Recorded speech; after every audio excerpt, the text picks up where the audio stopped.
பிறப்பிலிருந்து படிப்பு வர, வேலையிலிருந்து முதுமை வர எங்களை யாருக்கும் சார்ந்திருக்க விடாமல் எங்களுக்கான தேவையை நாங்களே பார்த்துக்க துணையா நிக்குது திராவிட மாடல் அரசு.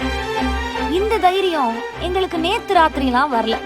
இது எங்க ரத்தத்துல ஊர்னது.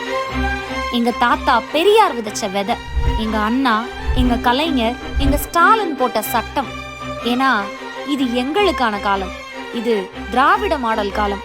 ஸ்கூலுக்கு போற வயசுல பசி இல்லாம படிக்க முதலமைச்சரோட காலை உணவு திட்டம்.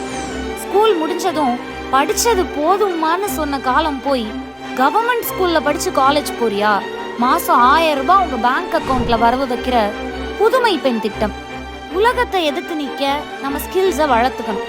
அதுக்கு நான் முதல்வன் திட்டம்.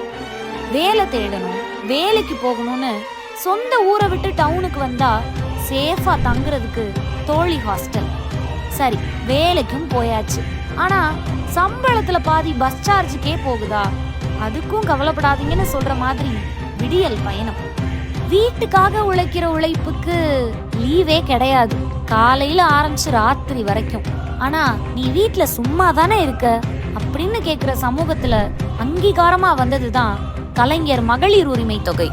பொம்பளைங்க 4 பேர் சேர்ந்தா ஊர்வம்புன்னு சொன்ன சமூகத்துல அதே 4 பேர் சேர்ந்தா பொருளாதார புரட்சின்னு காட்டியது திராவிட மாடல்.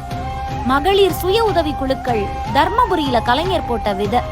இன்னைக்கு லட்சம் கோடிகளை தாண்டி பேங்க் லோன் வாங்கி நாங்க ஹவுஸ் ஒய்ஃப் இல்ல பாஸ், நாங்க ஆண்டர்பிரனர்ஸ் அப்படின்னு பெருமையா சொல்ற காலம் இது. வயசாயிடுச்சு, உடம்பு முடியல, ஆஸ்பத்திரிக்கு போக அலையணுமா? மக்களை தேடி மருத்துவம் உங்களை தேடி வரும். முதியோர் ஓய்வூதியம் உங்களை தாங்கி பிடிக்கும். நாங்க தைரியமா பறப்போம். ஏன்னா எங்க விதி இனி எங்க கையில.